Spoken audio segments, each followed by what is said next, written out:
pledge allegiance to the flag of the United States of America and to the republic for which it stands, one nation, under God, indivisible, with liberty and justice for all.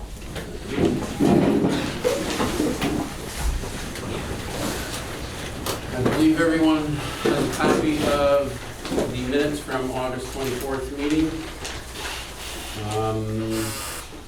Do I have a motion to accept so we can discuss? So moved. Okay. Anyone have any corrections, additions, deletions?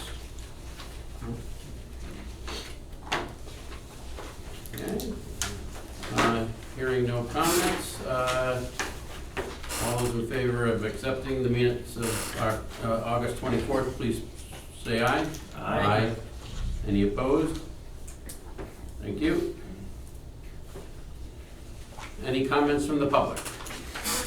I have a question. Hi. Can I just get clarification on what item number 5 is? We have a list of items which, I don't know if there's extra copies available. There's a potential future items that the commission may be working on.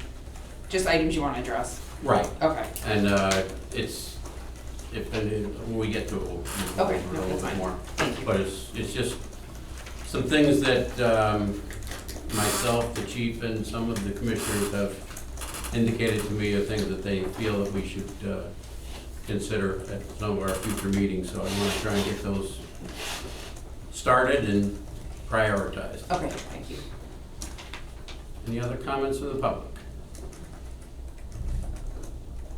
Okay, Chief, we have executive reports, please. Sure, good evening, everyone. In front of you, you have the 2015-2016 expenses and supplies and contractual summary. I'll entertain any questions that anybody has on that. Chief, I meant to ask you this last meeting. Is there a separate budget that includes the personnel aspect of it? There is, and we've been, since Commissioner Stewart brought that up last year, we've tried to bring that quarterly to show you where that is. Okay. I'm waiting for you to still give me a call so I can get you all your transition materials. Yep. Because that would be very important for you to get the budget document with the different personnel line item descriptions. So when we give that, you'll have a definition as to all the different line items. So And quarterly, just because it's less volatile, I guess, than this. exactly. Okay, thank you. Any questions from the commissioners about any of the line items?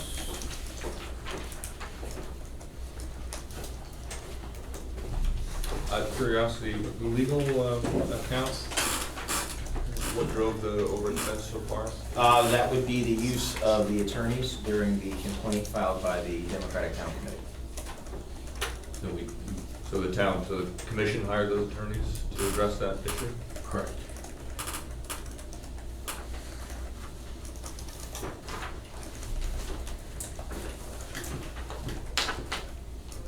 Any other questions about the? On that note, when did we vote to hire? How did that transpire? I don't think we actually took a vote to hire the attorneys, but it was felt rather strongly by myself and the town attorney that we have legal representation to make sure that we handled the situation properly and correctly. Thank you. Any other questions? Okay, Chief, continue, please. Sure. So I can report the following balances to you. Our asset forfeiture account is $24,014.56. The police administrative fund is $15,112.39. The driver safety fund or traffic safety fund, $38,520.64. The law enforcement fund remains at $17,207.53. The Old Saybrook Police Fund, $320. The Police Explorer account, $5,392.60. And the Canine Fund, $1,812.93.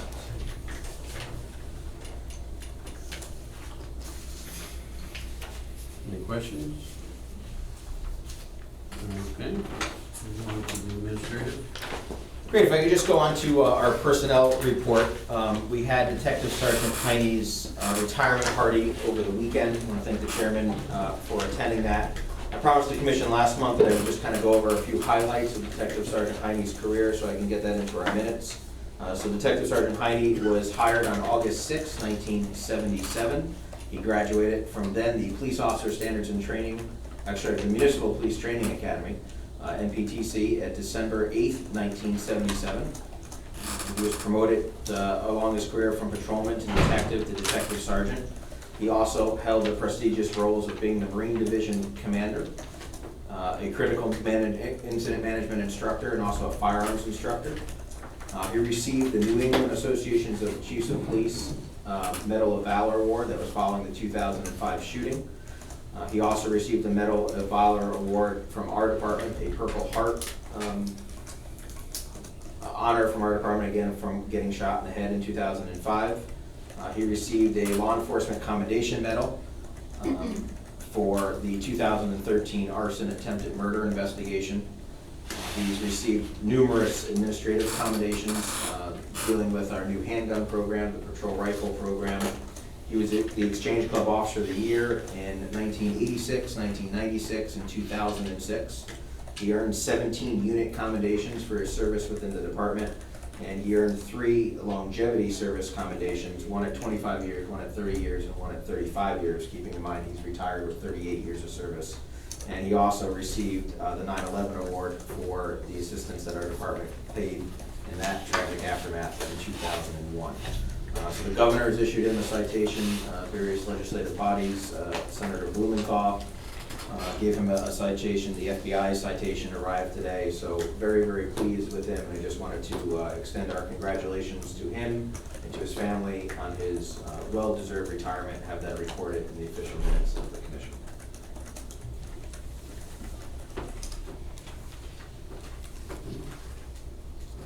The commission also wanted to wish him well wishes. This would be the time for you to do so, to get that into the minutes and be part of the town's history again for his 38 years of service. I wish him well. Good speed. Would you like to put that Second in the that. form of a motion? I make a motion that we wish him well, and Second. we thank him for his service. Okay, Second. second. All those in favor? Aye. Anyone opposed? So carried. Okay, we were able to get a second seat in this coming police academy class that starts this Friday. So both Stephanie and Solomon will be going together, which is great news for the department. Their tentative graduation date will be sometime the end of March. So after that, again, 10 weeks of field training, and then they'll actually become a personnel asset. Our hiring process is underway, which is a great segue into our second bullet point. I'm going to have the lieutenant give you an update on that process now, and then I'm going to advise you of a change in the law that will change the way we do our hiring here in Old Saybrook. So Lieutenant, can you just brief us on where we are in the process? Sure. As you know, we did the written test back on September 1st. 139 people signed up to take the test. Of course, 139 did not show up. 89 actually took the written test. 33 failed the written test, which historically that's the approximate number of people that fail it, approximately 1/3 fail. So 56 people actually qualified to be interviewed. Prior to the interviews, several people withdrew, 5 people withdrew, and 12 were eliminated for background investigation prior to the interviews. So we ended up, after the interviews, with 23 people. The top 10, we've started to have been interviewed, and the background process has begun. The background process, as you know, is a very lengthy process, man-hour intensive for the detectives to do. So we're hoping, so far we're still on track to have people hired for a December class, and hopefully it remains that way pending these upcoming changes. Great, thank you. So those numbers may seem small to you, but not as small as we're seeing in the area. So for example, the Clinton Police Department has 14 people for one spot. So they're actually going to their physical agility test. So you obviously lose. But that a few type there. of numbers funnel is typical? You're not outside of your normal window there, or? No, so this is what we're seeing. It used to be a lot more. Yeah. But I think probably what's going on, the renowned, very negative image of law enforcement around the country, I think is deterring a lot of people from seeking a career in law enforcement at this time. We're hearing that from, you know, when we go to career fairs and we try to talk to people and recruit people, and that's the type of feedback that we're getting. So as the commission's aware, our process to this point, since I became chief, we changed it just a tad bit. We do our written exam, but in order to get into the written exam, you have already passed your physical agility test, and that takes away all the man hours of us having to run our own agility test. So they come with their chip card in hand that says that they've met all the standards, physical standards that they need to meet in order to take their written test. We do our written examination, then we have our oral board examination, we do some background investigation, and then what we did at that point is we would narrow it down to a certain number of applicants and send them off for their polygraph screening and their psychological screening. In order to have an applicant take a polygraph examination or be reviewed by a licensed psychologist, they have to receive a conditional offer of employment. It's the law. So if we had one position, we used to send 5 people, 5 polygraphs, 5 psychological reviews, bring them back, we would comb through that. There would be a chief's interview, and we'd bring the top 3 or 4, sometimes 5 to the commission. You would interview them, and then you would choose who you hired.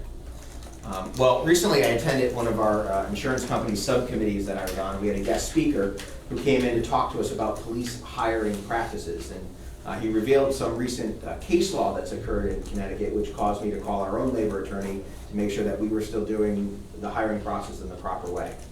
So the American with Disabilities Act and Connecticut's anti-discrimination law requires, again, the conditional offer of employment for any applicant to take a polygraph or a psychological test.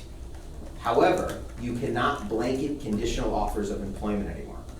So if Lieutenant Stewart applied for the job and I gave him a conditional offer of employment and he passed the psychological and the polygraph, we are required to hire him by law.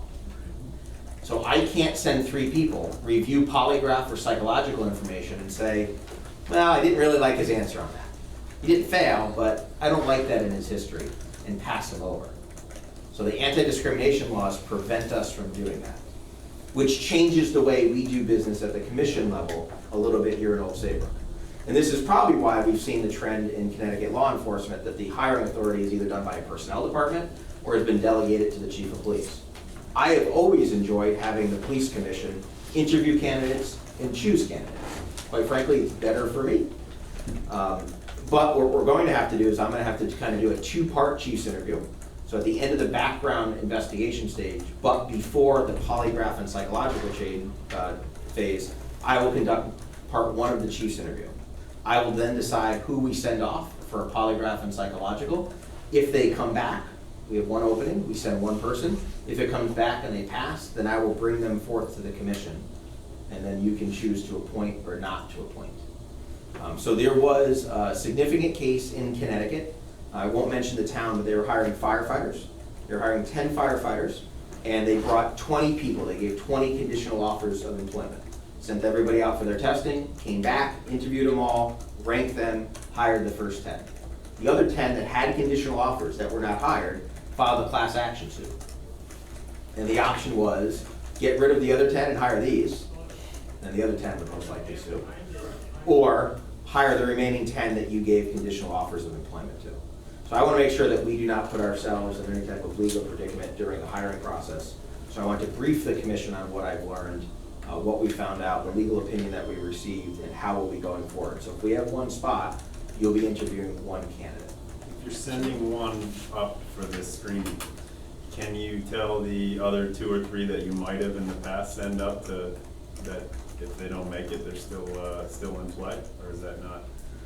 We probably wouldn't do that. We'd probably just say that they were still active in the process. Okay. So we don't discontinue anybody So, I mean, until we you don't- find the person. Yeah. So if you were number 2, you wouldn't know you were number 2. You would just not be advancing. And if you were ready to advance, we'd give you a call and say, You just run the risk he goes and takes another job. correct. And that happens every single time. So Stephanie Millardo was about to be offered a job in Brantford to be a police officer. And we literally stole her at the end of their hiring process. So that's very, very competitive. Chief, I didn't quite understand what you said. I thought you originally said that if you give someone a conditional offer of employment and they pass the psychological, you have to give them the job. So Correct. what's the point of bringing them in front of us if you've offered them and they passed? That's a good question. So you're still the hiring authority and you have not delegated that to me, so I still think that that's a phase in the process. If the commission chose not to hire, I would assume that that person would have legal recourse. My question would be, is there any way around the conditional offer of employment before they go for polygraph? There's not, Why? because it asks medical-related questions. So Could someone sign a waiver and go through that process without the conditional offer? the polygrapher will not, any polygrapher that's licensed in the state of Connecticut will not conduct a police officer polygraph examination without having a written conditional offer of employment in hand, because he would be in violation of the law. What if we inserted ourselves prior to the, Yeah, exactly. Yeah, so, Just prior to the psychological portion. so In other words, here's, you just, interviewed them, said, gee, there's 3 people for the 1 slot. We come in, we talk to them before they go for psychological. right, so the difficulty with that is timing. So we are always up against the wall with our process, especially now as we're down police officers and we're trying to replace. There is an option, I suppose, that everyone that passes the oral board, you could interview 25 or 30 people and rank them. And we would take 1, put them through the background, and they failed 2, and I would come back and say, candidate 17 on your list was the one that was successful. I think it's just a lot of, But why couldn't we interject ourselves after your next interview? You get it whittled down to 3, 4, 5 people, bring them before the commission, we interview them, we rank them, and then a conditional offer is made to number 1 to go for their psychological test. so I think, you can do whatever you want. I think it'd be a complete waste of your time. Because I don't think we truly know about a police applicant until we have their polygraph and psychological review in hand. So you can choose 1, 2, and 3 to be the people you want to be Old Saybrook police officers. But until, and you can ask the lieutenant, our staff sometimes gets very excited about potential candidates. I don't until I have those 2 reports on my desk. so what's the, I mean, is 50% get turned away based on the test, or is it more than that? Without having actual numbers, Yeah. probably. Probably even more. Yeah, probably more. Well, if you're doing your chief interview, to kind of weed them out, before you give the conditional employment, so what would be the downside to, after your weeding, you say, all right, we have, this is the one I was gonna give the conditional employment to, for us to review him before you make that, is that legal? Can you do that? I'm sure it's legal, I just don't know if it's a benefit to the process. We get to see him before he's actually, we're locked in. Totally fine with whatever the commission wants to do. To me, it would It'll just seem like have the to be best very thing to do would be timely. to, after your interview, Yep. to get, say, if you felt there were 3 viable candidates for 1 position, us to interview them then, and then Sure. between us and you make it conditional. Otherwise, basically, you're taking the commission completely out of the hiring process. We haven't, the law. Well, I'm not saying you personally, I'm saying the law basically has. I like it the way we used to do it, but Right, clearly that. I think is not Chairman proper. Finch's way puts us in the loop a little bit in the earlier. loop, and we are the ones actually that are deciding who we're going to hire if they pass those things. Sure. By our vote of those people, we're actually deciding, yeah, if this guy works, he's the one we And want. if it's so, and if we're up against a timeline, we might have to have a special meeting to do That's what I was so. gonna ask, could it be that, next week it pops up and it would have to happen then, or else you run the risk of getting Not this person losing, poached? or losing a seat in the academy. Yeah. So But then we there, would just have to have a special the meeting race, to the deal race with for just good that. candidates, the race for good candidates and the race for academy seats is incredible. It operates at an incredible pace. So there's a class starting December 31st. Every department that has a seat reserved doesn't have a name for that seat yet. The academy calls weekly, we need a name, otherwise we're bypassing you. So there are times where our number one candidates are number ones in all processes, and they're just waiting for the actual real offer. So while the commission is totally within your purview to want to interview, that's fine. We do run the risk of, we gotta notice a meeting, we gotta do this, we gotta do that, as opposed to, can you come in tomorrow at 5 because I have a polygraph examination scheduled for you tomorrow at 9. So what we do very early on in the process is we call our polygrapher and our psychologist and reserve blocks of time. We need 3 appointments on this Friday, 2, now we can only do 1 and 1, and we'll probably do 2 and 2 in case we have a failure, and just get on their schedule because it's also dependent on their schedule. And we've used other polygraphers, other psychologists just to try to make this work. So it comes down to almost a business setting and the business needs of the department. The commission can insert themselves at any level they want. Now, you said we might give 2, so that if you have a failure, what if you don't have the failure? Are we then obligated to hire immediately that second, or? I wouldn't give 2, I I would schedule 2 appointments and cancel 1. Oh, okay. Yeah, I wouldn't give 2 conditions, so I can't do that anymore. Right, okay, I just, when you said 2, I thought you meant. So those that have tenure on the commission remember 5, 6 years ago where we were bringing candidates to the commission and talking about kind of the results of the psychological and the polygraph test. And the commission gave me strict orders not to bring people that you aren't going to hire anymore. And that's where your pool in front of the commission is narrowed. There's been many times where the commission has interviewed one person for one job, and that's because the hiring process has taken care of that.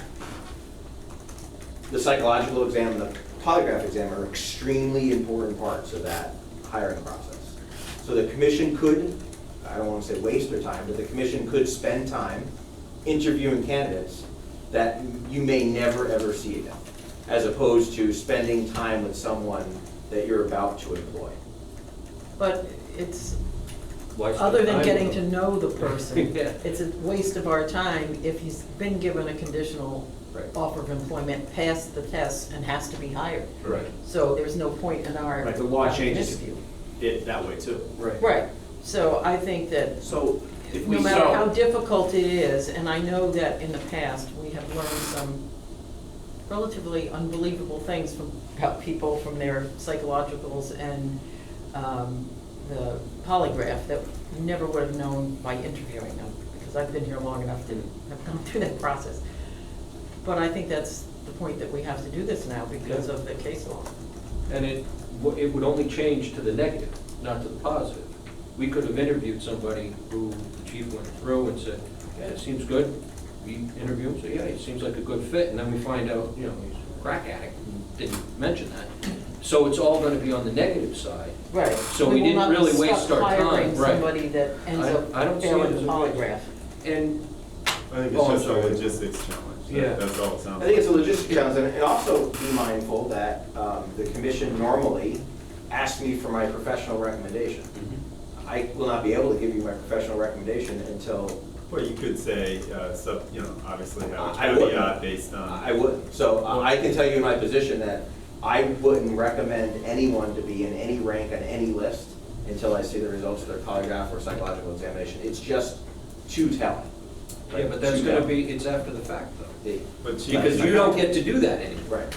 Now, Is that, I'm Is sorry, it- wait, oh, is that go. statement because there's shades of gray in there, or is it just definitive yes, no after you review these? And I apologize, I don't know what the results look like. There may be some shades of gray, but it's usually a definitive yes or no. So it would seem to me you could say, subject to this being positive, that this would be my number one. And that's your out, right? Because you may have seen something that you didn't like and therefore. I may have difficulty doing that. Well, I don't think that you I don't have can. the information, so I don't before I think- make a decision or a recommendation to a governmental body, I like facts and information, and I won't have the information that I need to be armed with in order to make that decision. Also, fast forward this to being an applicant.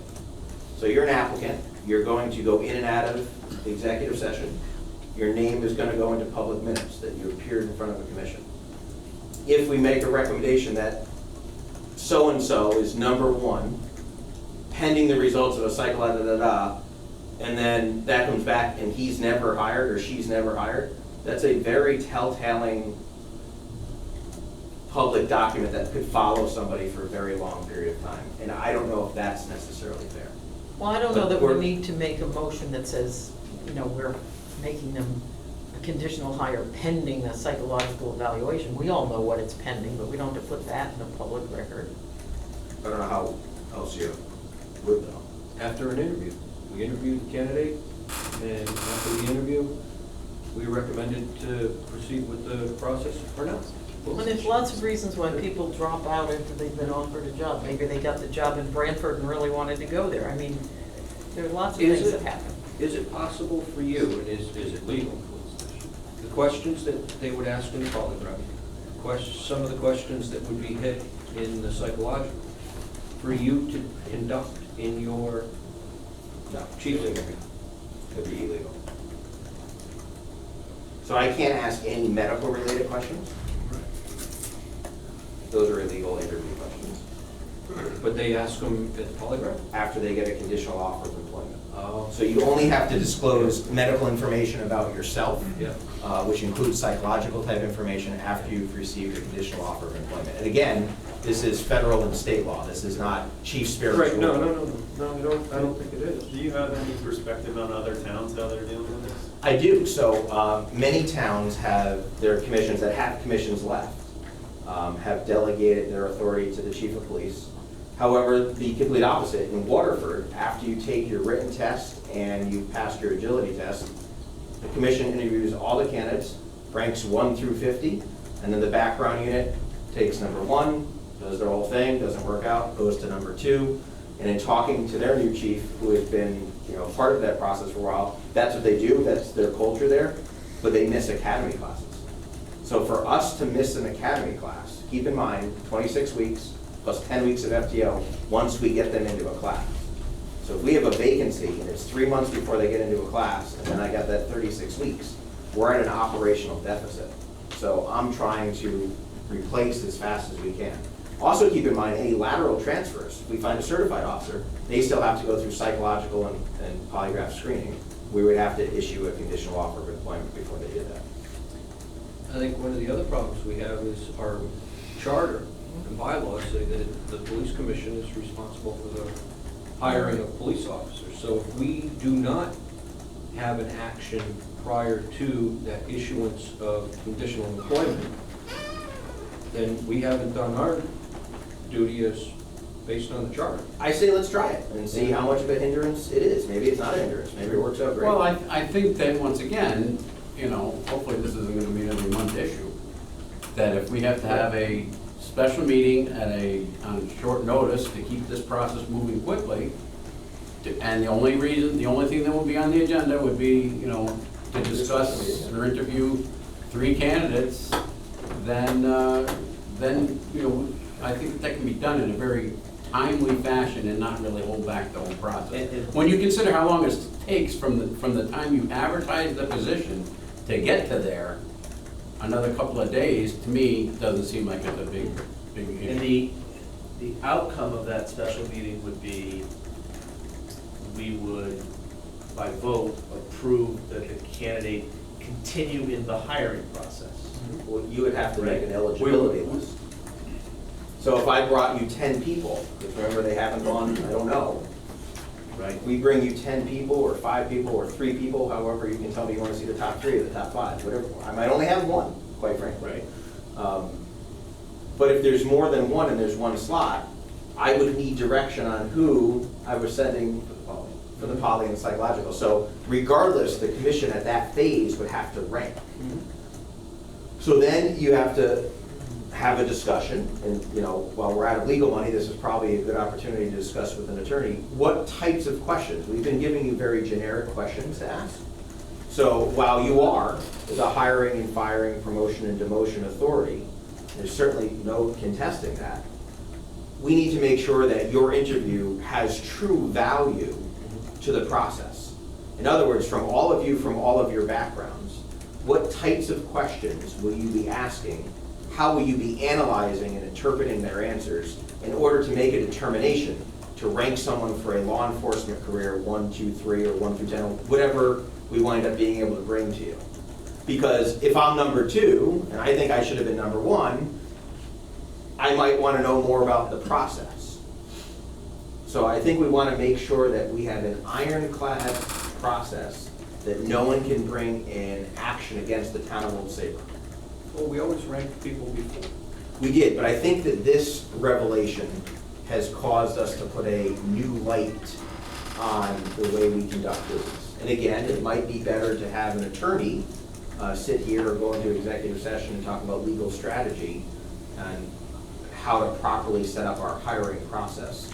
But what I have from our attorney, and again, what I learned at the meeting that I was at, is if you have one spot, only give one conditional offer of employment. That was the big message.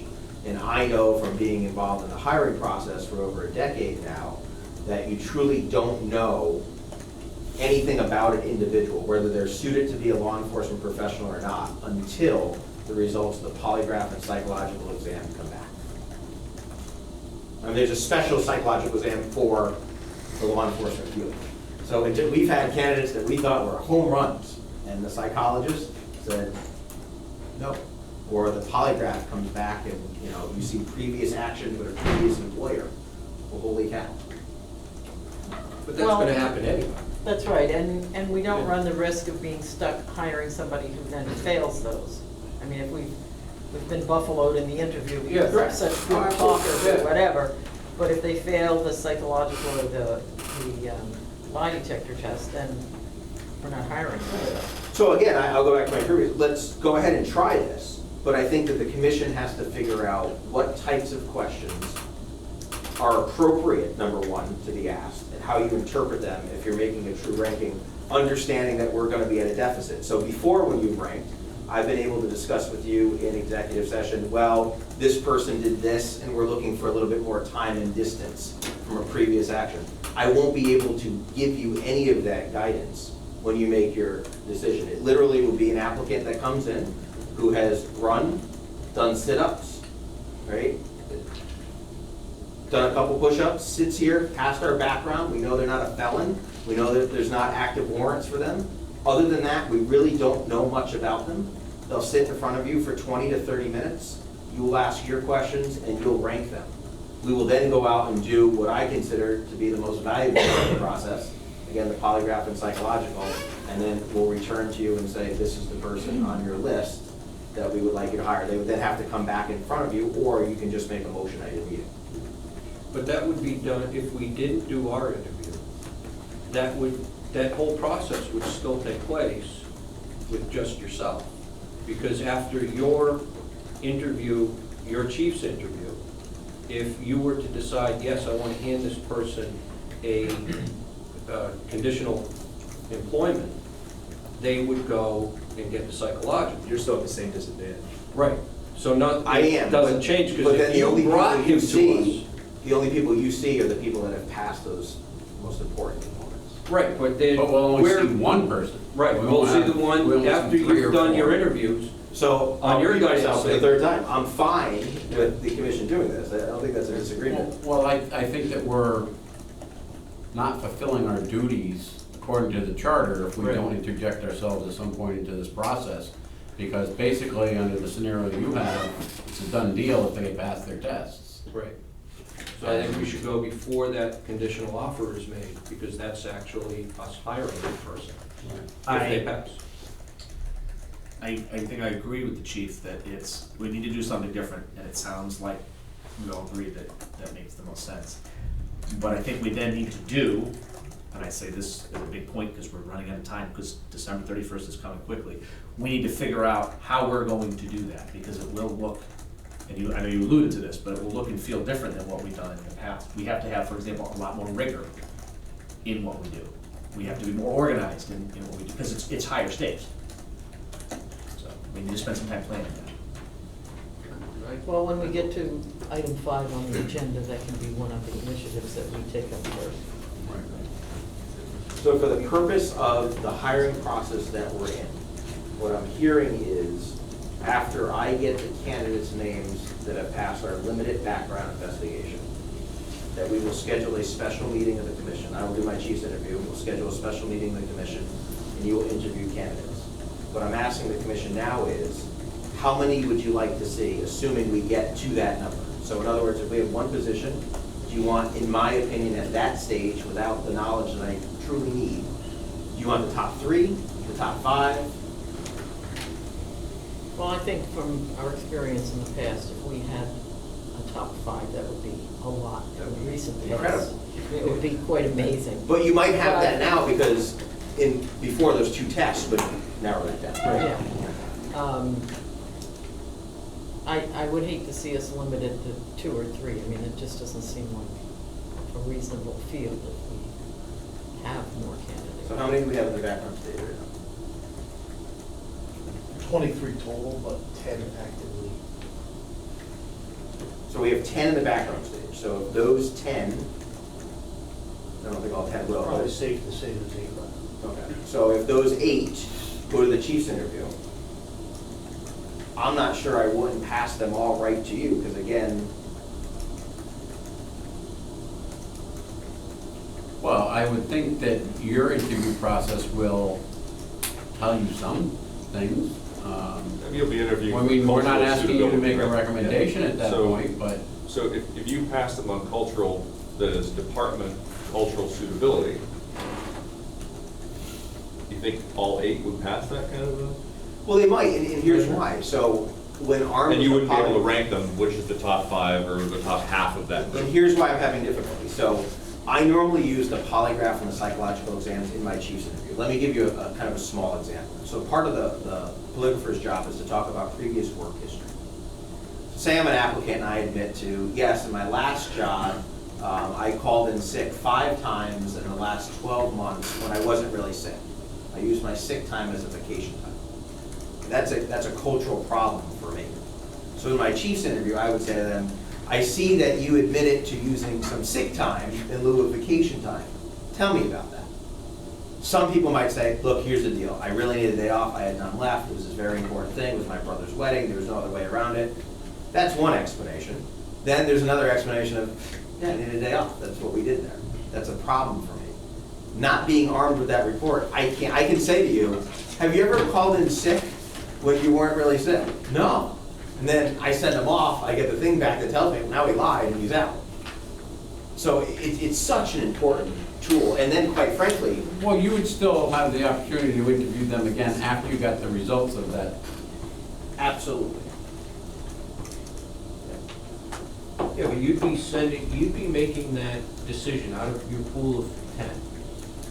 You'd be doing your chief's interview.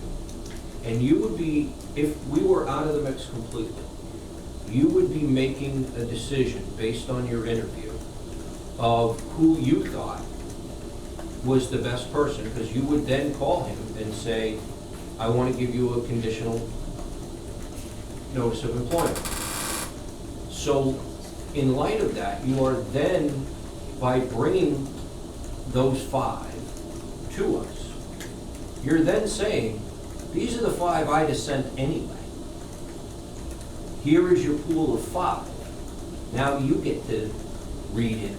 So they've already been vetted by you. You have already put your stamp of approval on them, because you would have sent, even if you did one, if you had one spot and you wanted to send one person, that may be what we do then. Right, but That then- one person is the one we interview. Here's the issue. There's no disagreement that you're not involved in the process. I think we're still stuck on, should you be, you're involved. I'm fine with this. My question is, how many do you want to see? If all 8 pass, do you want to see all 8? That's what I'm asking. No, I would do, I'd rather have you determine the top group. The group is 4 or 5. Do you want the top From 4? your. I'm just looking for guidance from you. That would be, I would be my. I get accused all the time of making too many decisions. I'm asking for guidance. So what would you like? 4 or 5 sounds reasonable. Yeah, Yeah. Okay. Then that's what we'll do for this And process. if you interview them all and you say, Jesus, there's only 3 that I could even see ever hiring. Right. those We don't are, want you to bring us 5, we want you to bring 3. right. You know, it's, you know, we have to rely on your judgment to a certain extent to bring us the top people, whether that's 1, 2, 3, 4, or 5. If all 5 of them are, gee, these are all great guys, or women, then you bring all 5 of them to us. If you get to the point where you only say, gee, there's only 3 viable candidates out of these 8, we don't want to interview all 5 or 8 of them. We only want to see the 3 that you feel at this point. And we understand that your hands are more tied than they ever have been, but that's unfortunately being thrust upon us by The law. the law. Right, which we're gonna follow. But we have issues that we've got to follow the law, but we also have to follow town charters. So then the next thing that I mentioned before is I think the commission needs to take a look at their interview process to make sure it has a little bit more depth and breadth to it. Will we be able to write our own list of questions? Or I will you think- give us normally a list of questions? I that do, stick because to- those have been vetted by legal counsel. Right. So without having those ahead of time, to have them vetted by labor counsel, you know, I think it's very important, and I think everyone here understands, and we've discussed this in executive session. Unfortunately, you haven't been there, you're new to the commission.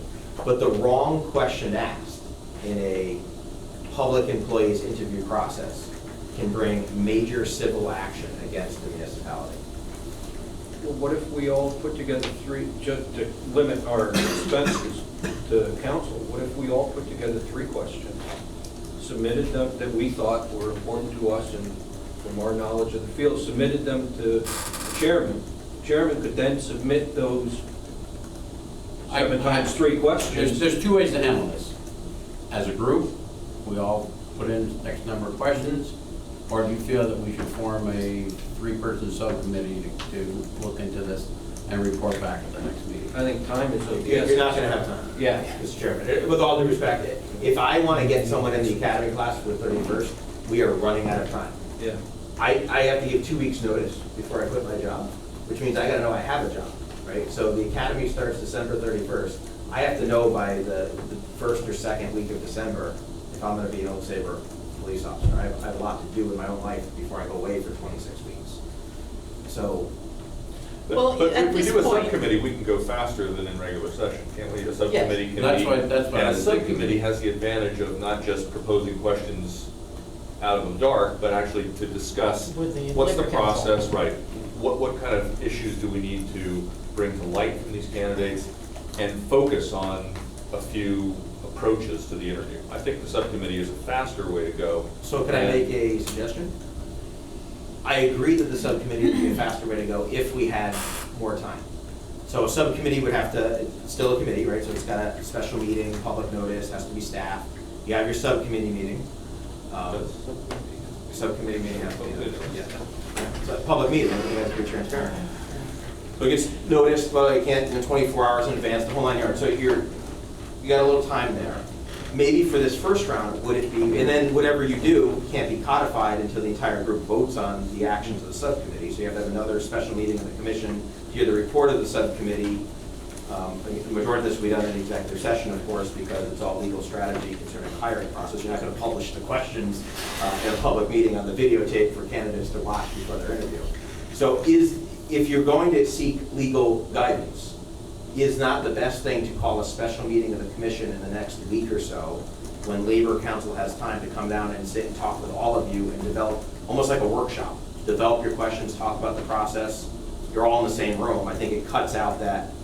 Well, at this That leg. point, since we are under some time pressure, because we have this academy seat that we want to keep, we could use the questions that we've used in the past that have already been 100%, which have vetted, been and vetted, have right. the subcommittee working at the same time for the next process, so it's all in place.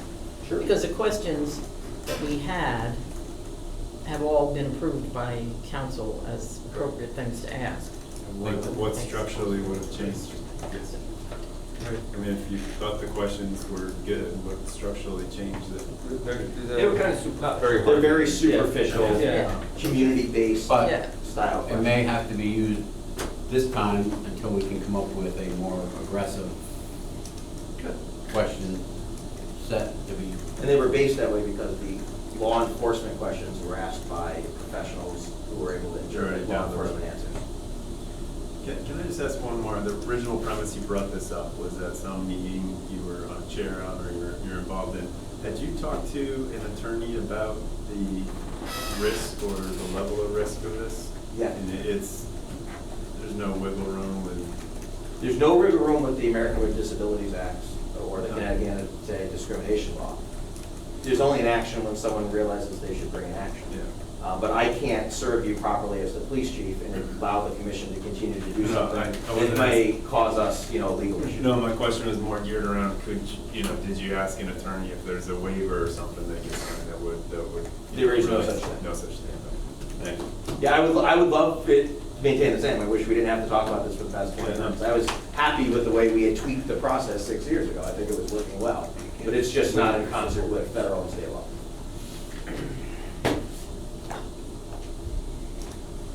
Okay, so is it? So I think the sense of the commission is Does the we want to commission be continue to involved use those same, immediately after the chief's interview, prior to offer of conditional employment, prior to the psychological, et cetera. Our sense is we'd like 5 candidates, if there are 5 that make it through, but we don't want you just to fill up the number of 5 if you think people are not appropriate. then we can interview them, then you get another opportunity to interview them if you wish to, and then they can go up to make a conditional employment offer. They can go and continue the process and hopefully do this in an expedited manner.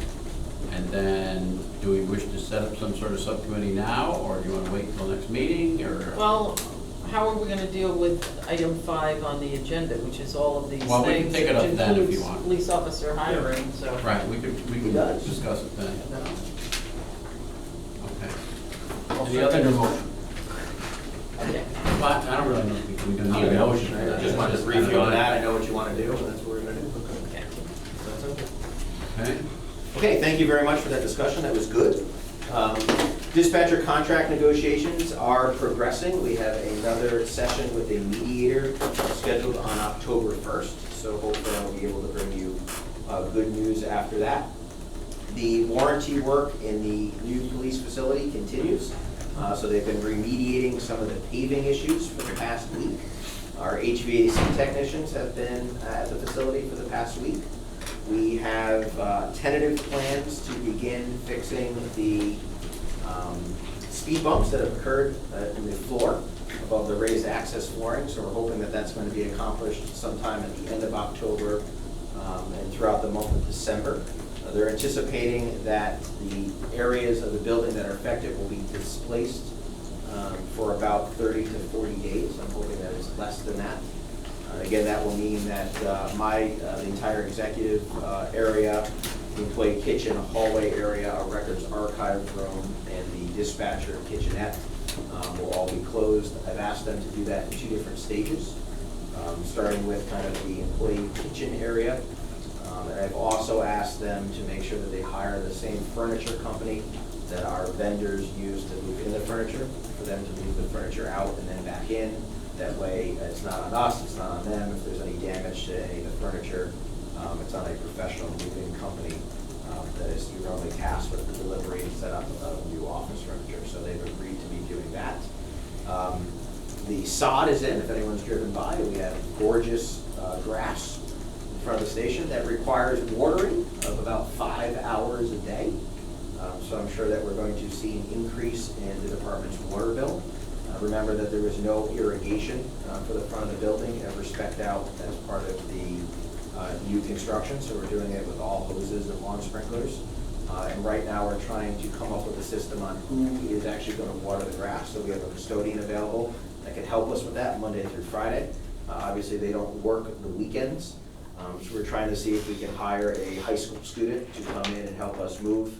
But before that, I have some thoughts that we can add a couple more hoses and a couple more sprinklers and go to a simple turn on the water, turn off the water system, which I think would work a lot better for our facility. So we'll be trying to work on that in the next couple of days. And as far as the epoxy floor goes, they're still waiting to assign responsibility to that.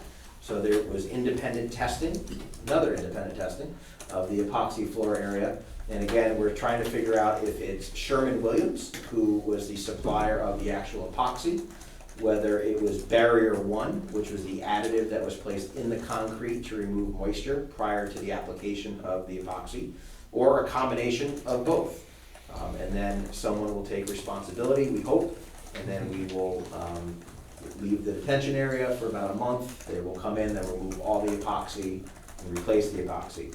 The question that I have that still remains to be seen is if the failure is with the additive to the concrete slab, then my question is, what about the rest of the concrete slabs where there's flooring over them? So we noticed this because of blistering and of the epoxy and yellow ooze coming out of the blisters. But in some areas of the floor, there's no epoxy. It's just a clear coat sealer, if you will, that would not bubble. The epoxy bubbles because it doesn't breathe. So the question is, if all the slabs have a moisture issue, what does that mean? And they're not ready to entertain that question until obviously they have the facts and they know that it's the additive that's the issue. So the construction company has been great. Again, I have publicly said and will continue to say that I have all the faith in the world that we will get, at the end of the day, the product that the taxpayers purchased. And we remain very, very vigilant. I can tell you with the construction company, who has been extremely responsive to our needs, to make sure that we get exactly that. And finally, the other issues in the building involve kind of more of the technical building systems. We're still having problems with one vendor, significant problems. They actually brought in a third-party consultant to look at something that that vendor did. They found that the vendor installed it improperly, spent a significant amount of time, 9 hours one day, rewiring, redoing things, and that one component seems to be working better now. So it's a constant construction zone, and I am very, very eager to be done with construction and just enjoy the great facility that our townsfolk have provided for us. Chief, I think I saw a notice, but just refresh my memory. Did the building committee reconvene to support this whole? So the building committee met and they were briefed. The chairman was at that meeting. Yeah, it was about 3 weeks ago, maybe? The construction company has a complete list of all the different issues. And they gave us an update as to where they are in correcting those, whose responsibility it is, et cetera, et cetera. Just seems, I'm very impatient. I feel that, this could be a little bit quicker, but I don't know the building trade, so I can only go by what they tell us. I am pleased to see that some of these issues are being taken care of, because there was a period of time where it didn't seem like there was a lot of movement. And it's probably because of the chief's continued insistence that they finally have started moving on taking care of these problems. I'm very interested in getting all these issues done because I'd like to hold an open house for the public. I mean, taxpayers paid for this building. They should have an opportunity to come in and take a look and see what it is, where it is, how it is. And but it's difficult to do that when you have workers still coming and going and ceiling tiles ripped out because they're working on this up above, or it's not ready for an open house yet, unfortunately. But hopefully The town hasn't paid all bills, or there's a bond, there's some kind of protection to make sure this all happens, right? My understanding at conversations with, at that meeting with the first selectman is that there's a portion of the bill has not been paid to ensure that all these issues are taken care of before a final payment will be issued to the contractor.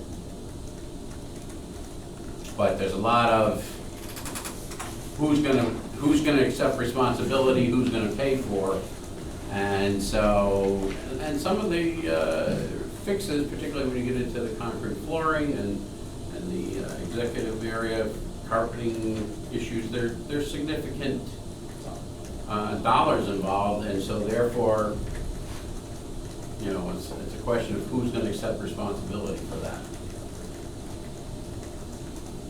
Certainly not the town, that's all I can tell you. It's between the builder and their subcontractors, but there's a lot of who's at fault. So I appreciate Chairman Finch coming to those meetings and appreciate everything that Chairman Burnham did when she attended all the building committee meetings. You know, the chairman being present at police facility construction meetings is extremely important because that's also your statutory responsibility, is overseeing the facility. And now that we are in and operating in it, you know, any warranty issues, let's face it, there shouldn't have been this many. One or two would be fine. Sometimes it negatively impacts operations, and certainly when we have to relocate detention and move evidence to other areas of the building or to an external type of place, that will be a disruption for a while, but it's a disruption with a light at the end of the tunnel, and hopefully that, you know, this is the final fix.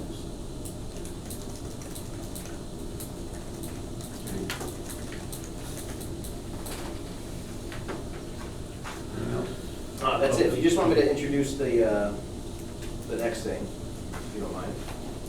Okay. So if you remember, several months ago, I handed you this list, and these were items that I, as the police chief, would like to see the commission begin discussing. Not all at once, obviously, but things that I would love to see you either hold workshops on, create subcommittees for, be added to your regular meeting agendas, hold special meetings.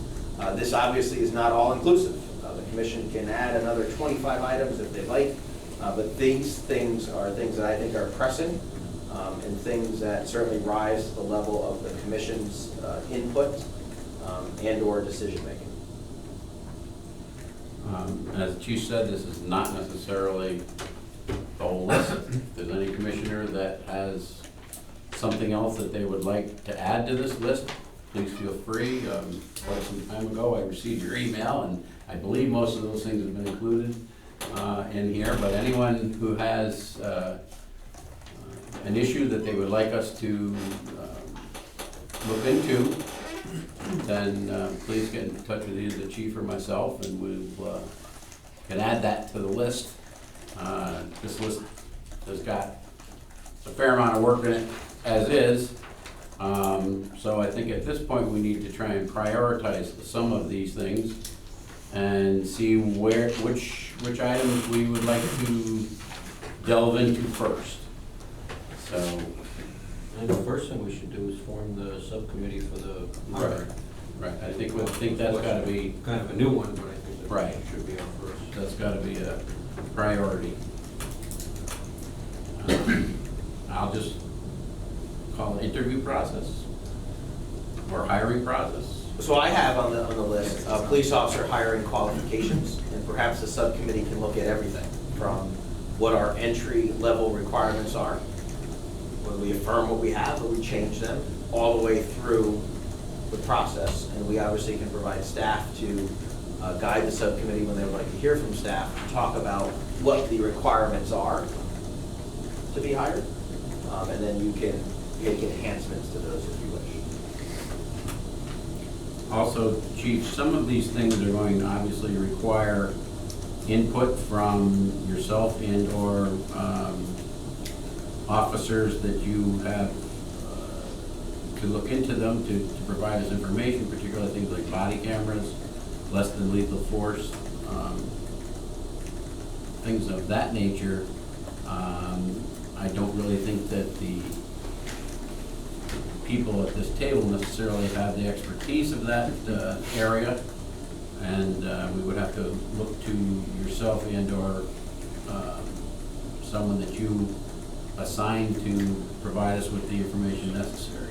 Right, so some of these items, obviously, you know, for example, body cameras. If the commission wanted a presentation on body cameras, we would be ready to do that next week.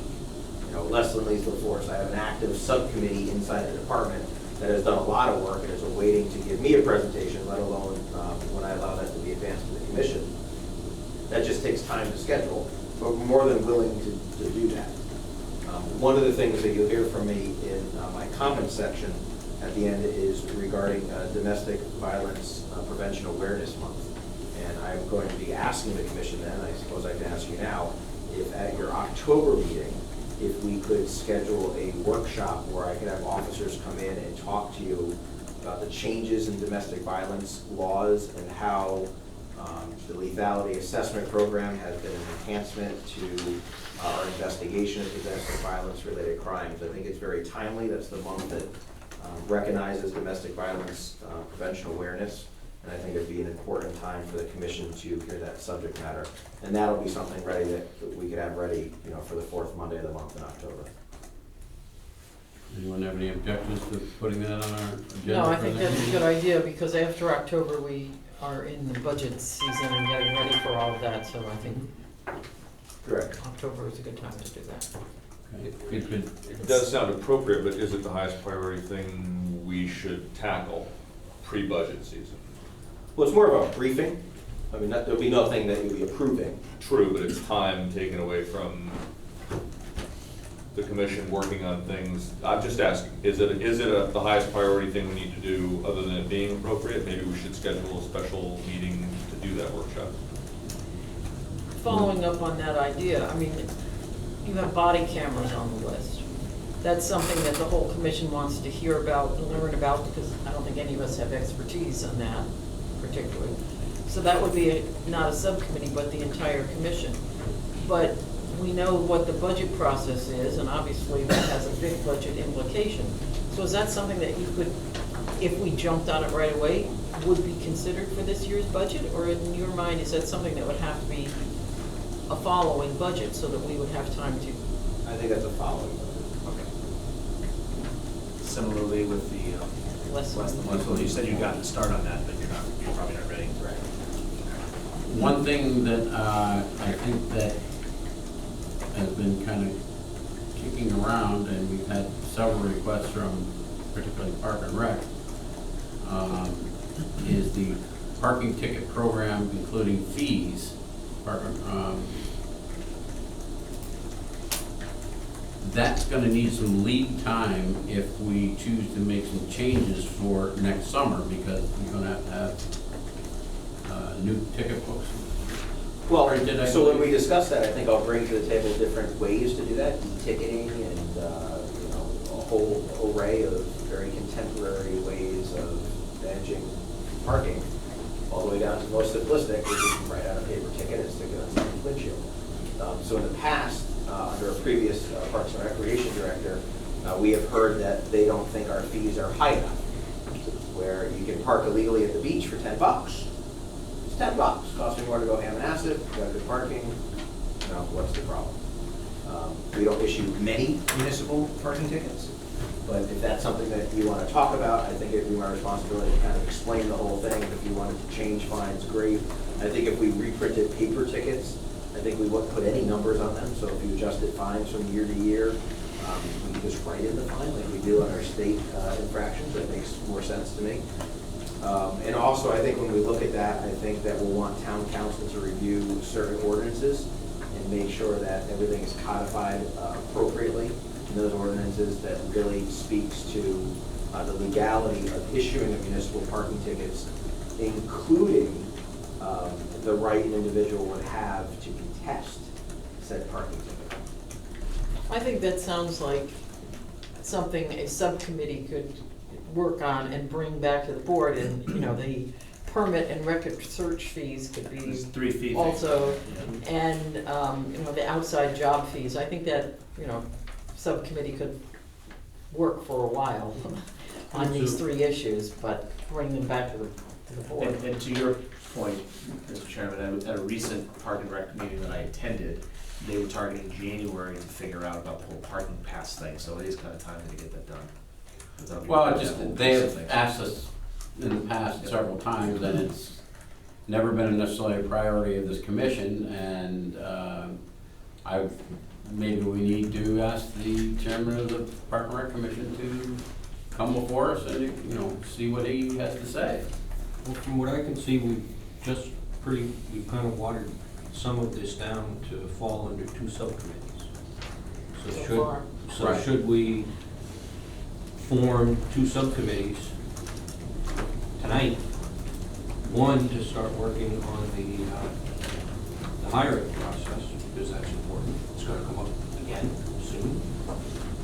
And we could do the fees thing, because that's, as you said, time and everything, we can get that. I would think, on this entire list, one of the other items here that is high priority is the police chief evaluation process. And And we had a subcommittee a couple of years ago that started on that, and then we fell into budget problems, et cetera, and it kind of got shoved to the side, and we didn't get back to it. So I think that's something we need to address. So that's really.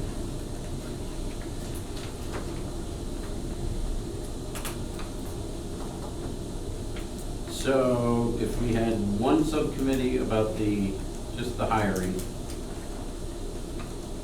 and officer qualifications, that would be one subcommittee. The second one would be Fees. parking fees, what were the other fees? Permits and outside jobs. Permit. Outside jobs.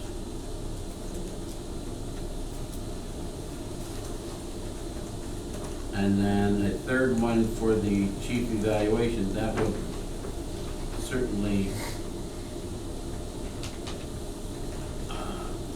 keep us busy for a while. I mean, I don't want to get too many different things underway all at once, or else Right. it seems like, Especially with an election coming around the corner. We want to try to form subcommittees on things that we could potentially bring closure to, so we don't have to start over again with change in our membership. well, there's definitely going to be some significant changes.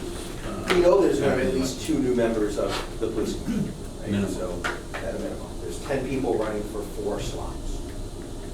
So, there's definitely going to be change on the police commission. These are the commission subcommittees, we will staff them. We or you or both of us see fit.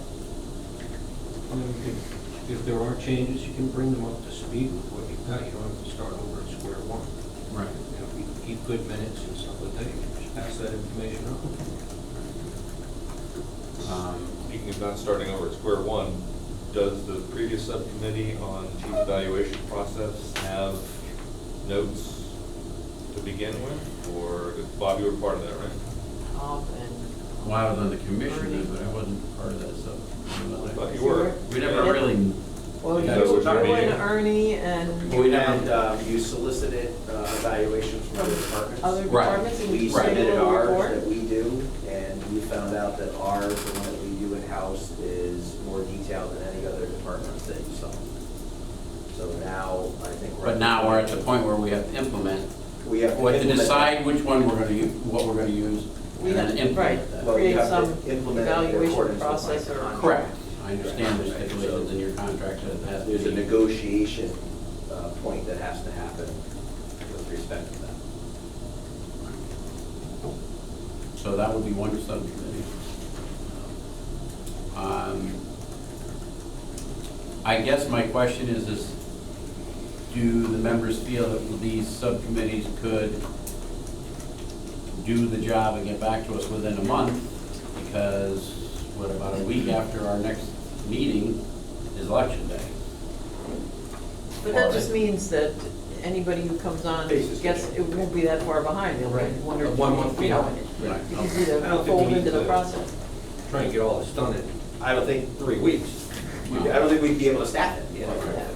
No, and that wasn't my intent. My intent was, is there something, potentially, say, fees, that would be shorter and could get wrapped, as opposed to tackling 3, because we'll all need to be on more than one subcommittee if we have 3 subcommittees going at once, right? Right. So if we tackled something, again, just like fees, that might get wrapped up within a month, month and a half, and that subcommittee goes away, and then Right. that was my thought. Well, what's the commission's, Well, I think the hiring process is very important. I mean, Right. we just talked about that, Right. and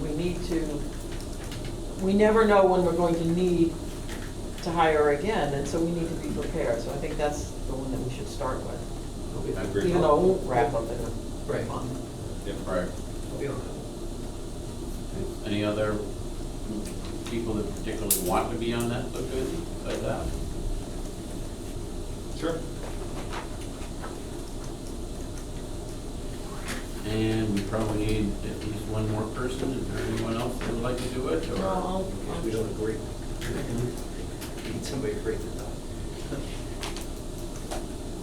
Well, it's not for you guys to necessarily vote on, it's for you to kind of bring some consensus, present it to the whole commission, and then we would vote on it. Right, if you remember, the bylaws don't allow any subcommittee to make any Well, they can make a decision. recommendation, but Everything has to but be all affirmed votes by the have to be of the whole, by the whole commission. Okay, so this is going to be for the hiring process. Hiring and qualifications.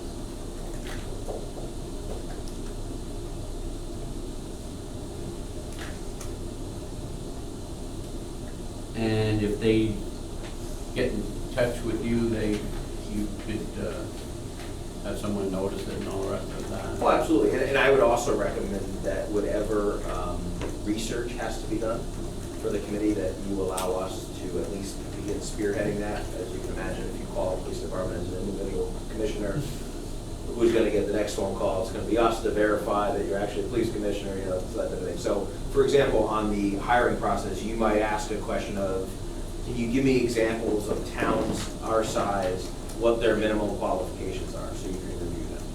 That might be something that we would, you know, work at and then be able to bring to the subcommittee for your review. And that's basically, you know, age is statutory now, so that's out of the picture. College, that's a big question that you have to ask. Some other requirements. Currently, it's not required Not to have required, a college but- degree, although virtually every candidate we've interviewed for, as long as I recall, Recently. have had a degree, but So that's not That's a currently. thought. You know, having your emergency medical technician certification, pre or post, you put that as a requirement. Some departments do that, but then you really narrow your pool. So imagine our pool now, whatever you enhance is gonna narrow the pool more. Maybe that's okay. I don't know. We'll probably be able to talk to you about the finances of the hiring process. So as you limit the scope, you limit how many people pay to be in that competitive process, which reduces the amount of money we have to actually pay for the process in an off-budget way to take that burden away from our taxpayers. So there's a financial model that subcommittee will probably want to review as well prior to making their recommendations. So we'll be happy to talk about all that. So do we want to do this to get that out of the way first, or do you want to have And several? I can see that subcommittees? subcommittee having phased goals. The first phase goal would be to come, I mean, we have a hiring process, but we have to change it now. We have to enhance the questions that we ask. My question was, do we want to have a second or third subcommittee operating at the same time, or just do one subcommittee at a time? I think you got to make sure that you're able to support that. Well, part of the reasons for asking that question is whether you feel that you have staff available to do that or not. I mean, we know you're short-handed. Well, as it it depends is. on the demand of the And, you know, subcommittee. I Well, don't this is think- where I get the phase goals thing, Bob, because I think if we try to tackle the thing we have to tackle first, even though we'll be using the questions we've used prior. For this time. Right, but that would be a priority, I think, for the subcommittee, is to enhance that, because we have a process that works today. If we want to go forward and change qualifications, that may be a phase 2 of the subcommittee. We need to prioritize as a subcommittee what we're going to go after, how quickly we can do it, and what staffing we need from the department. It may be in the first round of goals, very little support is necessary. Could be. Not speaking for the subcommittee, but could be. And we want to try and set a first meeting date or not tonight? Well, I think it would be a lot easier if if it's gonna be the three of us, if we talk about what Yeah. our schedules are, instead of trying to do it here, because Okay. Well, if you can just let me know when it's gonna be, and I will make an attempt to be there as well, but. And what I'll do is I'll confirm that we do have to publicly notice Mhm. the meetings and what the minutes requirements are, and then also reaffirm, if it is a public meeting, what you can talk about, especially with regards to the hiring process, what you can right, discuss because in it's executive legal session. strategy. Right. Just so we all properly understand that type of thing. And we'll find you a meeting location that's accessible to the public, and gotta get the meeting room calendar and all that. So we will, you know, we'll do all that staff work for you once we get a couple potential dates. Okay. So would you like us to wait on, say, for example, this fee subcommittee? Would that be? My concern is I don't wanna overwhelm Right. your That's correct. department right now while you are already so short-handed. That's my concern. I think that the fee subcommittee is an interesting topic. The but I don't think our fees are too high. So Park and Rec years ago was looking for us to increase our fees as a deterrent. That's not the point of the fee structure. Right? So signs and enforcement and things like that are something that we can do and we have done. Quite frankly, there really hasn't been a significant problem over the past couple of years with illegal parking. We're taking it. Except at the end of Sheffield Street. And we've dealt with that. You know, without an adjudication process, which the town of Old Saybrook does not have, the fee structure is irrelevant. So I think it's a broader scope question. If you give me a $50 ticket and I want to contest it, I have to have a mechanism in the United States of America to contest my enforcement. And currently, the town of Old Saybrook does not have a traffic court. We don't have an ordinance set up to do that. So again, with conversation with town council, should that become a responsibility of the police commission? Is that the first 15 or 20 minutes of all your meetings where people come in with their tickets and contest them and you hold court? That's something that needs to be investigated. I'm very concerned with continuing practices that I know are improper. All right, So well I then, think let's the do short this answer one to your question subcommittee is and we're gonna then stick with get one this- subcommittee right now. Get this out of the way and then we can move on. But once again, if there's anything else anyone wants to add to this list, please be in touch with me and we can bring it up at the next meeting. This is not an all-inclusive list. It was a group of ideas that, you know, have been kind of kicking around and we felt that let's get it on a sheet of paper, start discussing the priorities and start getting some of these things checked off. Hopefully we can get some of this done before we get too embroiled in the budget season. Because unfortunately, that's coming up again soon. 3 days.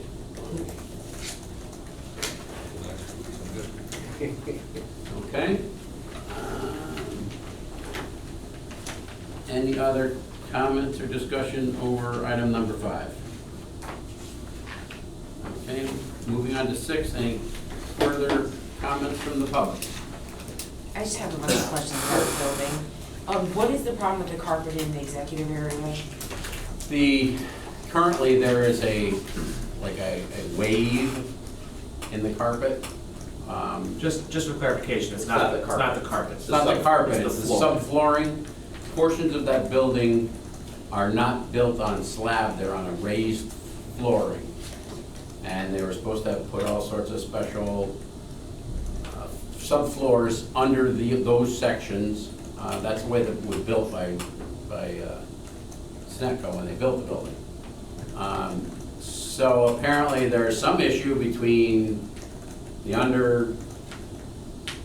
don't know how many layers they have under there, but there's obviously an issue with the subflooring that's causing the carpet to actually have a wave in it, to the point where there's a couple of them that you could trip over. So it's not, again, just to elaborate on that a little bit, Renee. So there's plywood.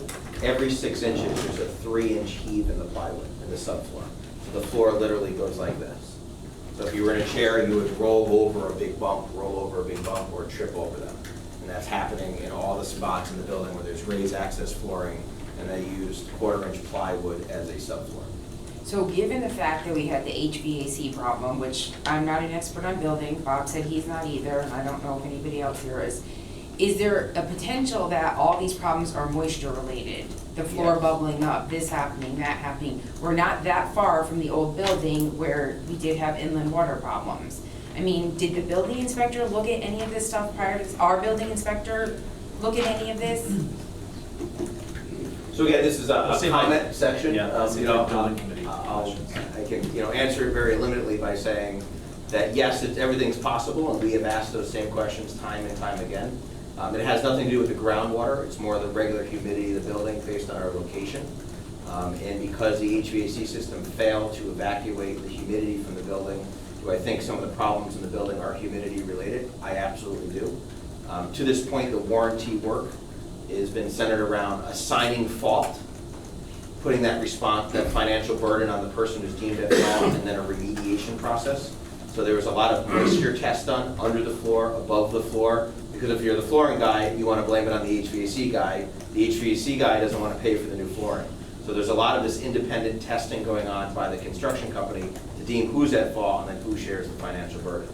So I believe they have not determined, including they sent the plywood out to some plywood laboratory to see if it delaminated, and that's what caused the issue due to moisture, but it was exterior grade plywood, so it should not have delaminated, even if it was soaking wet. So right now, in this particular issue, the construction company is going ahead and taking care of the matter and will continue to work on assigning blame.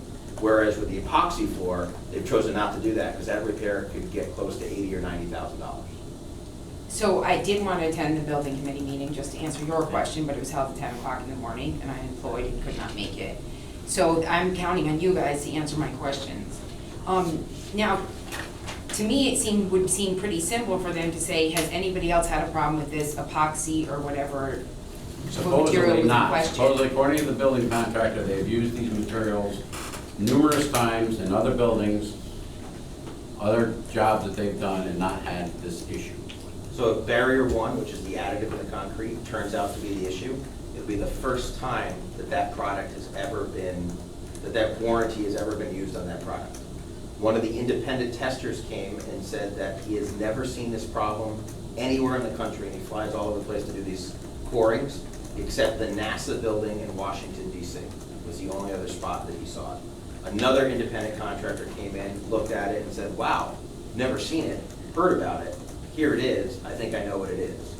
So they're waiting for all their tests to come back as well. It's just if you were at your own home and you had this work done and you had to live in it, which you do have to live in it, you guys, I mean, wouldn't you want this done a little bit more rapidly? Carl, at the last Board of Finance meeting, already told me the floor was taken care of. He gave me a whole rundown of what was already taken care of. Yeah, and it doesn't sound like it is. So I wasn't at that meeting, but I can tell you that I treat the police station like it is my home because it was spent with my and your tax dollars. And I am extremely frustrated at this process. And the chairman can allude to probably the transparency of many of my emails that I was the only one for a very long time keeping on the backs of the construction company to make sure that the taxpayers get the building they deserve. The building that's there right now is not what we paid for. It will be when we're done, and I will make sure that that happens. And do you have any idea of what has been held back from these people financially? I mean, at the last Board of Finance meeting. I do not. So we are not involved in the financial matters. That is strictly lies with the Board of Selectmen. But at some point, if this becomes more than what we've already budgeted for this and they're not gonna pay for it, who do we turn to? So I ask that question all the time. In fact, in many of my emails, I actually say, who's paying for this when they say something's getting done? So I'll give you an example. They fired the landscaper that planted weeds and hired another gentleman for $40,000 to remediate the grounds, but that $40,000 is not town tax money. That $40,000 is coming out of money that was owed to the other contractor through the main contractor, which is Downs Construction. As it should be. So the town is not buying the sod, the building. Right, no, I understand that. The construction company, well, I just want to make sure that that's clear, that we haven't just said, gee, we had some weeds there, let's rip it out. No, put down Carl sod. explained that we fired the last Right. landscaper, and then Right. at their expense, they're fixing it, and then the HVAC, he said, at their expense, they're fixing it. Well, they should. Of course. I mean, does that seem like And common another- sense? So to bringing it everybody? back to our own home scenario, I don't let a contractor mess up in my home more than once before I terminate our relationship and hire someone new.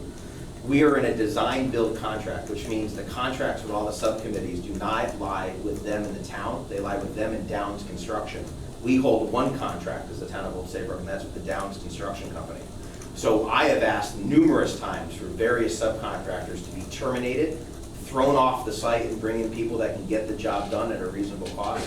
That can't happen because there's this private relationship and a whole legalese before you terminate a contract. So very, very frustrating to live with every day, because in a 24-hour day, we have 3 days, right? 3 shifts, 3 groups of people that come in that witness the same problem, and they all want to report it. So it's extremely frustrating that we're going through this. But again, I do have full faith and confidence that everything will be mediated. It's going to take some time, but we will get the product that we deserve.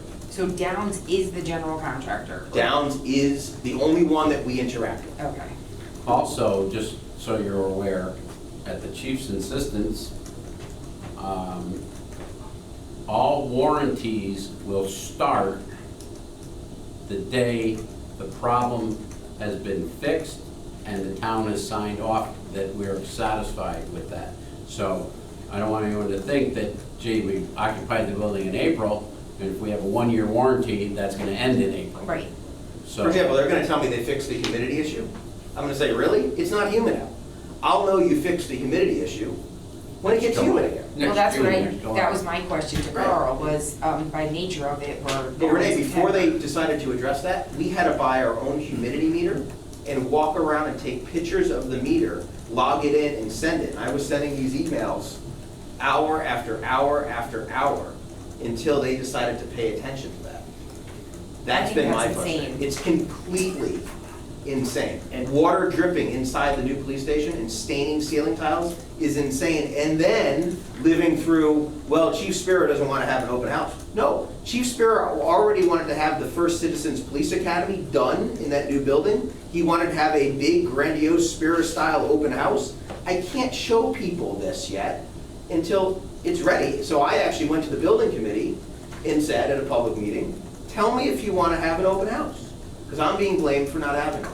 And they all said, And to your point, I agree about the time of the bill, I mean, we're on the same page with that, and you'll hear me, and if you check the minutes, I've been doing it, and I'm gonna keep asking the chief every time we meet, has the building committee meet, what are they doing to support you? I'm on the same page with you. You also I mean, have I'm to- not blaming the building committee either, I just feel like this construction Well, company seems to be exactly driving right. their This is the feet. first time that the town of Old Saybrook has build a municipal building with the design build concept.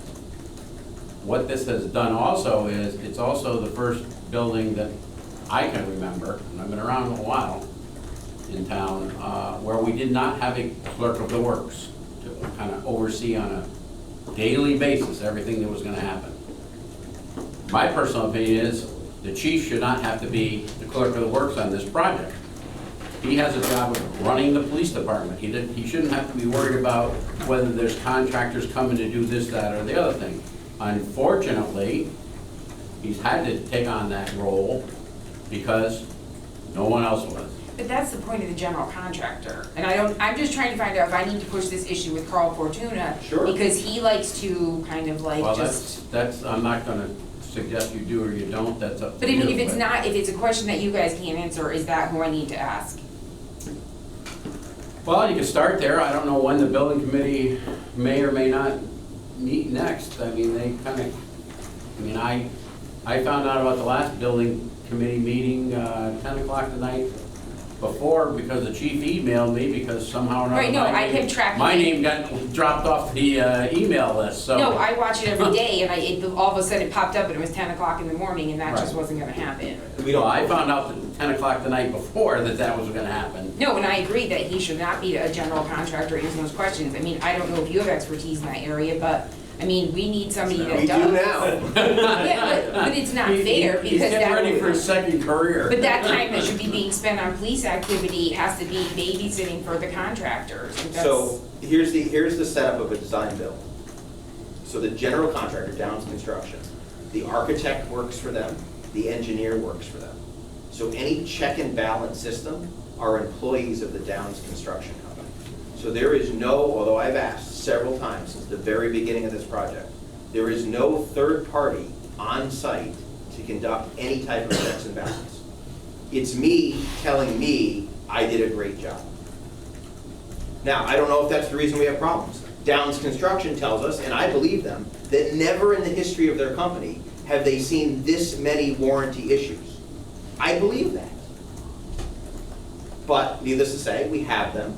We're trying to remediate them. I'm trying to work it around the operation.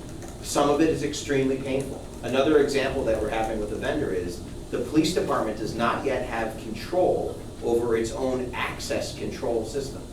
That has not been turned over to us by the vendor because we're having difficulty with the vendor. But my only communication I get to have with them is through Downs Construction, through their subcontractor, and that subcontractor hired a additional subcontractor. So while this might sound like a tall tale, this is what we've been living day and day and day, and it is extremely frustrating. And I agree with you. I have other things that I have to attend to, and we do, just that the days are very, very long, and they don't need to be this way. Right. So hopefully in time, it's all gonna be fixed. I mean, I cannot wait to say, we're holding an open house. That means the bubbles are gone from the floor, there's no more yellow ooze, it's not raining inside the hallway, and you're not tripping over, things in the parking lot. I'm It just excited becomes- for that day. It becomes a safety issue. It's a huge safety issue. And when we had the yellow ooze coming out of the floor, I was the only one that called in an independent lab to make sure that prisoners, or more importantly, the police officers, were not in danger of whatever this yellow Whatever's substance coming out, was yeah. coming out of the floor. Because I would have implemented my plan to move out a lot quicker, just like we did at 225 Main Street when the mold was growing and it was unsafe for employees. So, I will remain very passionate, like I am in everything that I believe in, to make sure that this building is delivered at the expectations of the taxpayer, which it is not there yet. It is a great facility. It's in a great location. It is safe. We love it. We can't wait to show it off. But we need all these little items fixed, and they will be fixed. Okay, that's all my questions. Thank you. Thank you for asking. Any other comments?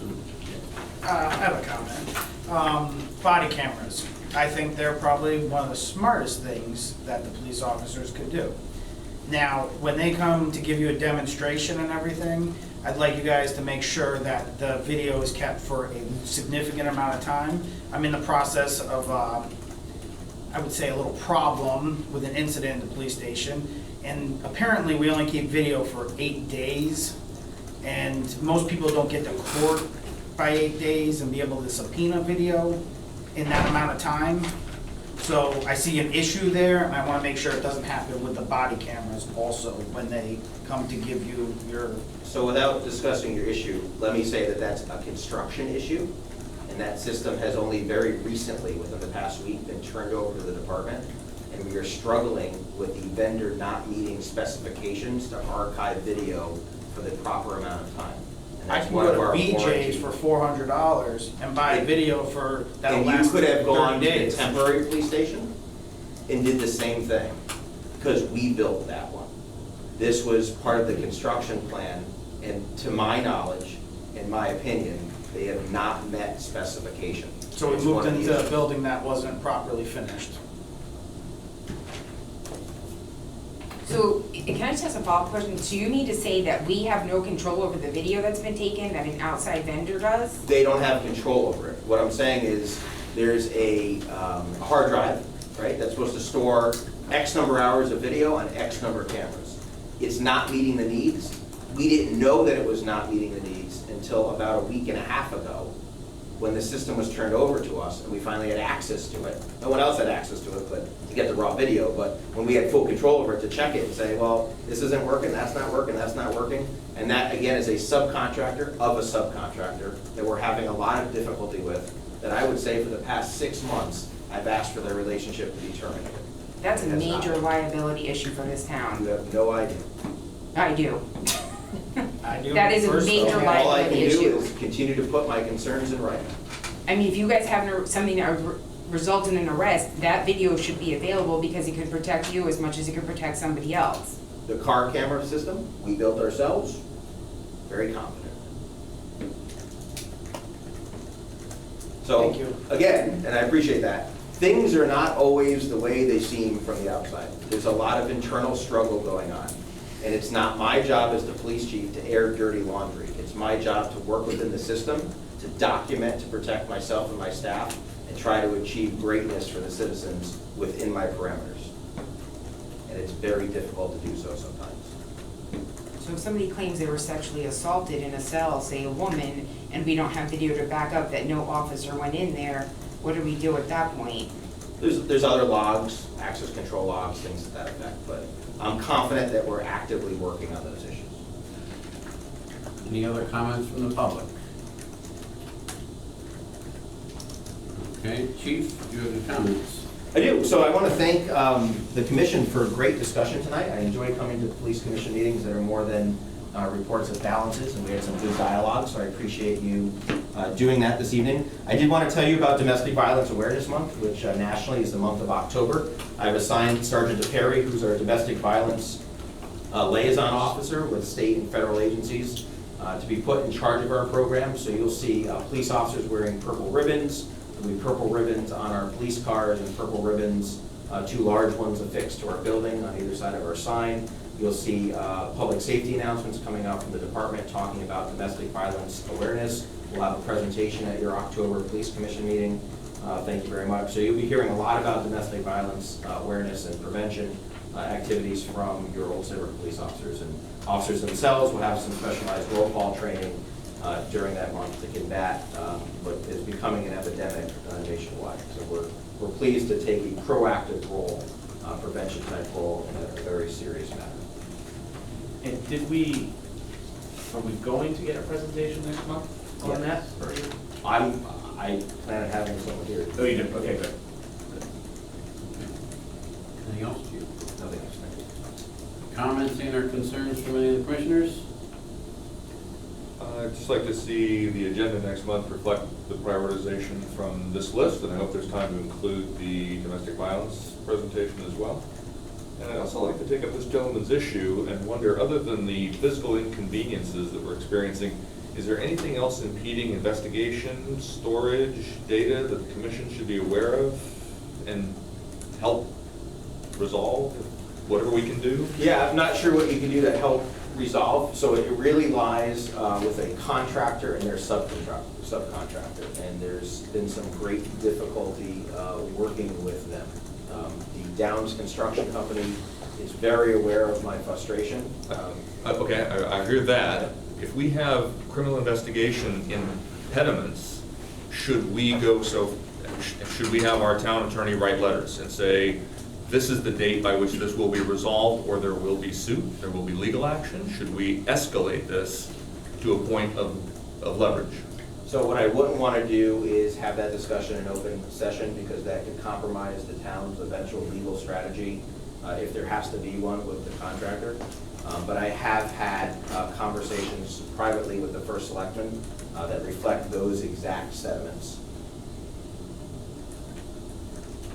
Mr. Chairman, are you satisfied that we're doing what we need to do to protect the citizens and our obligations? I'm not. The officers. And the officers? Well, yeah, I mean, because every issue is protecting the citizen and also protecting the integrity of the officer. It's a dual, and that's one of the reasons for. Are you aware of this escalation process the chief has described to the first selectman, and do you see it coming to a head? I am not aware, was not aware of it. It was such a critical situation.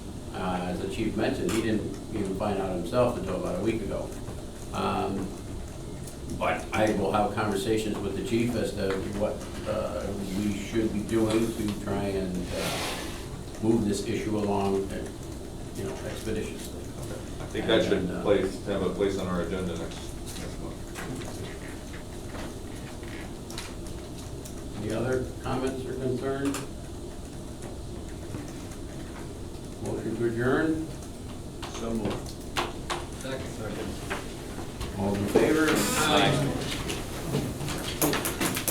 Anyone opposed?